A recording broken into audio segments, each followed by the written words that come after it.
Old, I went off to summer camp for the first time, and my mother packed me a suitcase full of books, which to me seemed like a perfectly natural thing to do, because in my family, reading was the primary group activity. And this might sound antisocial to you, but for us, it was really just a different way of being social. You had the animal warmth of your family sitting right next to you, but you were also free to go roaming around the adventure land inside your own mind. And I had this idea that camp was going to be just like this, but better. I had a vision of 10 girls sitting in a cabin, cozily reading books in their matching nightgowns.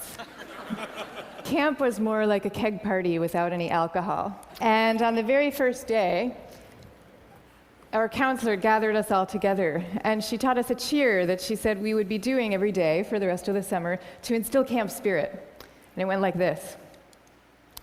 R-O-W-D-I-E, that's the way we spell rowdy, rowdy, rowdy. Let's get rowdy. Yeah. So I couldn't figure out for the life of me why we were supposed to be so rowdy, or why we had to spell this word incorrectly.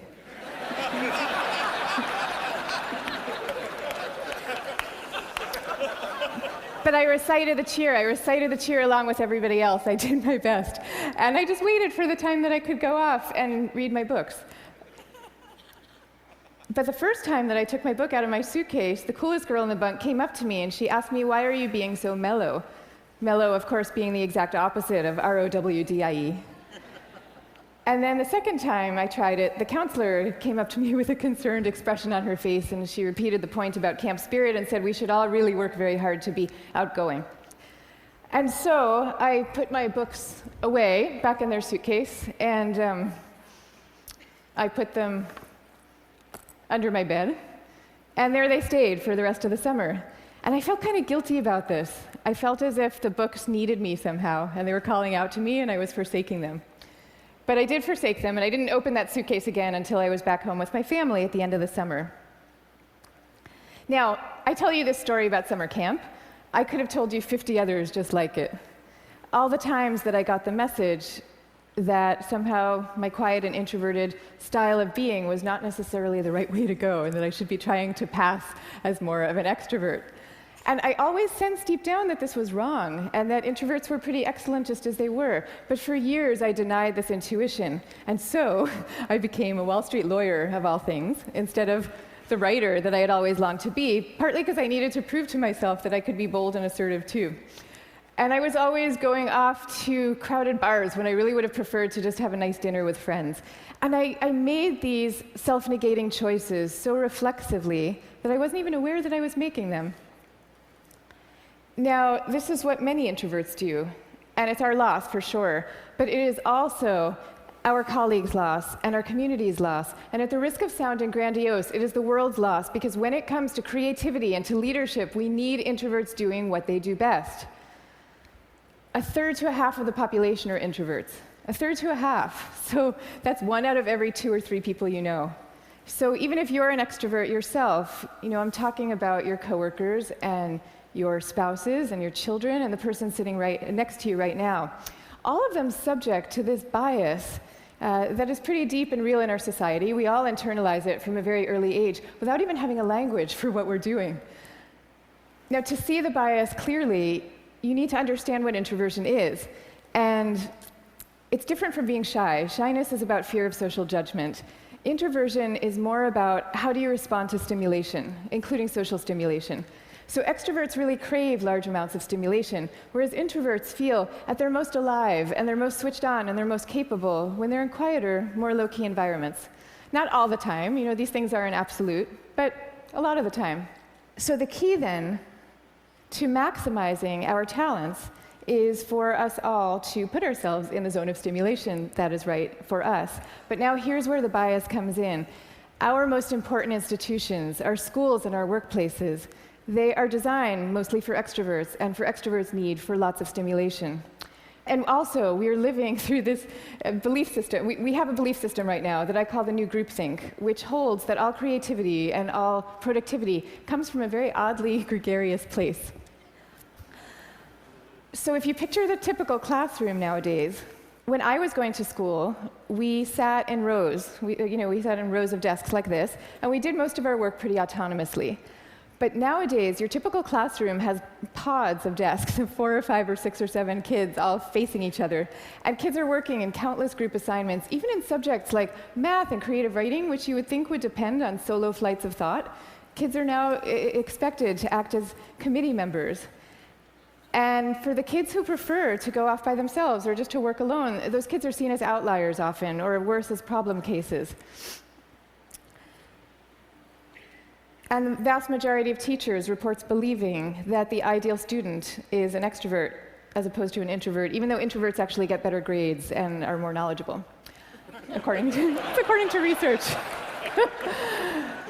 Okay, same thing is true in our workplaces. Most of us work in open-plan offices without walls, where we are subject to the constant noise and gaze of our coworkers. And when it comes to leadership, introverts are routinely passed over for leadership positions, even though introverts tend to be very careful, much less likely to take outsized risks, which is something we might all favor nowadays. And interesting research by Adam Grant at the Wharton School has found that introverted leaders often deliver better outcomes than extroverts do, because when they are managing proactive employees, they're much more likely to let those employees run with their ideas, whereas an extrovert can quite unwittingly kind of get so excited about things that they're putting their own stamp on things, and other people's ideas might not as easily then bubble up to the surface. Now, in fact, some of our transformative leaders in history have been introverts. I'll give you some examples. Eleanor Roosevelt, Rosa Parks, Gandhi, all these people describe themselves as quiet and soft-spoken and even shy. And they all took the spotlight, even though every bone in their bodies was telling them not to. And this turns out to have a special power all its own, because people could feel that these leaders were at the helm, not because they enjoyed directing others, and not out of the pleasure of being looked at. They were there because they had no choice, because they were driven to do what they thought was right. Now, I think at this point it's important for me to say that I actually love extroverts. I always like to say some of my best friends are extroverts, including my beloved husband. And we all fall at different points, of course, along the introvert-extrovert spectrum. Even Carl Jung, the psychologist who first popularized these terms, said that there's no such thing as a pure introvert or a pure extrovert. He said that such a man would be in a lunatic asylum if he existed at all. And some people fall smack in the middle of the introvert-extrovert spectrum, and we call these people ambiverts. And I often think that they have the best of all worlds. But many of us do recognize ourselves as one type or the other. And what I'm saying is that culturally, we need a much better balance. We need more of a yin and yang between these two types. This is especially important when it comes to creativity and to productivity, because when psychologists look at the lives of the most creative people, what they find are people who are very good at exchanging ideas and advancing ideas, but who also have a serious streak of introversion in them. And this is because solitude is a crucial ingredient often to creativity. So Darwin, he took long walks alone in the woods and emphatically turned down dinner party invitations. Theodore Geisel, better known as Dr. Seuss, he dreamed up many of his amazing creations in a lonely bell tower office that he had in the back of his house in La Jolla, California. And he was actually afraid to meet the young children who read his books for fear that they were expecting him to be this kind of jolly Santa Claus-like figure and would be disappointed with his more reserved persona. Steve Wozniak invented the first Apple computer sitting alone in his cubicle in Hewlett-Packard, where he was working at the time. And he says that he never would have become such an expert in the first place had he not been too introverted to leave the house when he was growing up. Now, of course, this does not mean that we should all stop collaborating. And case in point is Steve Wozniak famously coming together with Steve Jobs to start Apple Computer. But it does mean that solitude matters, and that for some people, it is the air that they breathe. And in fact, we have known for centuries about the transcendent power of solitude. It's only recently that we've strangely begun to forget it. If you look at most of the world's major religions, you will find seekers, Moses, Jesus, Buddha, Mohammed, seekers who are going off by themselves, alone, to the wilderness, where they then have profound epiphanies and revelations that they then bring back to the rest of the community. So no wilderness, no revelations. This is no surprise, though, if you look at the insights of contemporary psychology. You know, it turns out that we can't even be in a group of people without instinctively mimicking their opinions, even about seemingly personal and visceral things like who you're attracted to. You will start aping the beliefs of the people around you without even realizing that that's what you're doing. And groups famously follow the opinions of the most dominant or charismatic person in the room, even though there's zero correlation between being the best talker and having the best ideas. I mean, zero. So you might be following the person with the best ideas, but you might not. And do you really want to leave it up to chance? Much better for everybody to go off by themselves, generate their own ideas, freed from the distortions of group dynamics, and then come together as a team to talk them through in a well-managed environment and take it from there. Now, if all this is true, then why are we getting it so wrong? Why are we setting up our schools this way and our workplaces? And why are we making introverts feel so guilty about wanting to just go off by themselves some of the time? One answer lies deep in our cultural history. Western societies, and in particular the US, have always favored the man of action over the man of contemplation. But in America's early days, we lived in what historians call a culture of character, where we still, at that point, valued people for their inner selves and their moral rectitude. And if you look at the self-help books from this era, they all had titles with things like character, the grandest thing in the world. And they featured role models like Abraham Lincoln, who was praised for being modest and unassuming. Ralph Waldo Emerson called him a man who does not offend by superiority. But then we hit the 20th century, and we entered a new culture that historians call the culture of personality. You know, what happened is we had evolved from an agricultural economy to a world of big business. And so suddenly people are moving from small towns to the cities. And instead of working alongside people they've known all their lives, now they are having to prove themselves in a crowd of strangers. So quite understandably, qualities like magnetism and charisma suddenly come to seem really important. And sure enough, the self-help books change to meet these new needs, and they start to have names like How to Win Friends and Influence People, and they feature as their role models really great salesmen. So that's the world we're living in today. That's our cultural inheritance.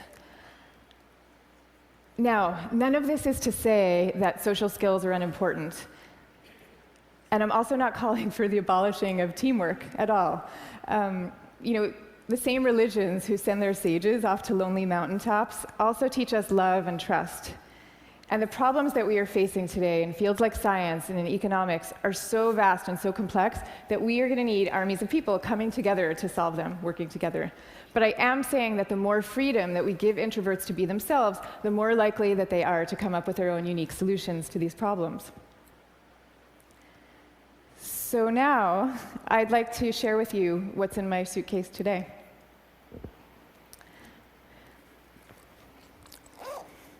Guess what? Books. I have a suitcase full of books. Here's Margaret Atwood, Cat's Eye. Here's a novel by Milan Kundera. And here's The Guide of the Perplexed by Maimonides. But these are not exactly my books. I brought these books with me because they were written by my grandfather's favorite authors. My grandfather was a rabbi, and he was a widower who lived alone in a small apartment in Brooklyn that was my favorite place in the world when I was growing up, partly because it was filled with his very gentle, very courtly presence, and partly because it was filled with books. I mean, literally, every table, every chair in this apartment had yielded its original function to now serve as a surface for swaying stacks of books. Just like the rest of my family, my grandfather's favorite thing to do in the world was to read.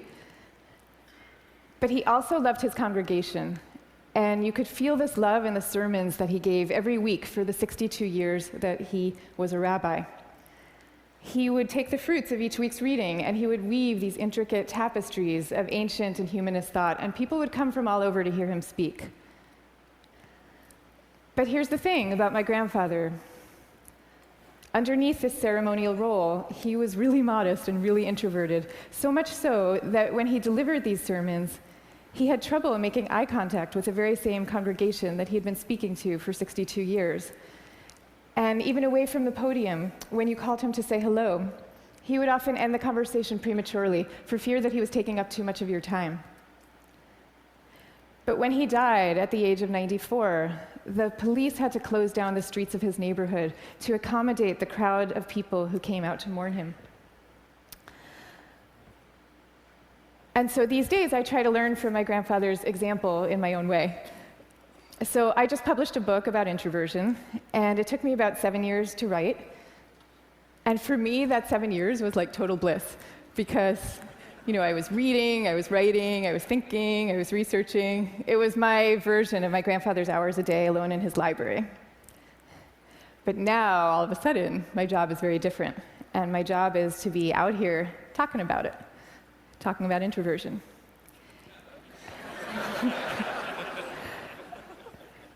And that's a lot harder for me, because as honored as I am to be here with all of you right now, this is not my natural milieu.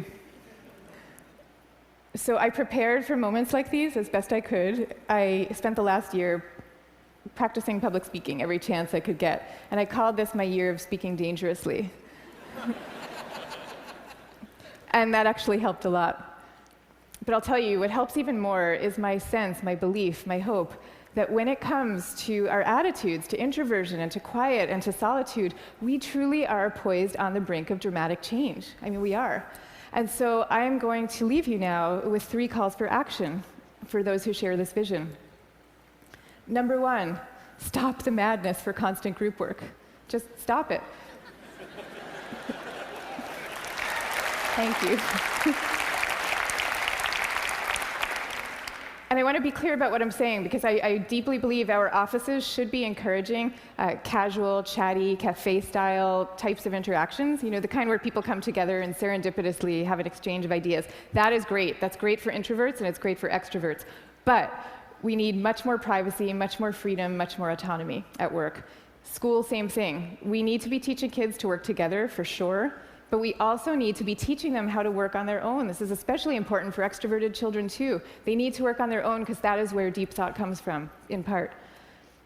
Okay, number 2, go to the wilderness. Be like Buddha. Have your own revelations. I'm not saying that we all have to now go off and build our own cabins in the woods and never talk to each other again. But I am saying that we could all stand to unplug and get inside our own heads a little more often. Number 3, take a good look at what's inside your own suitcase and why you put it there. So extroverts, maybe your suitcases are also full of books, or maybe they're full of champagne glasses or skydiving equipment.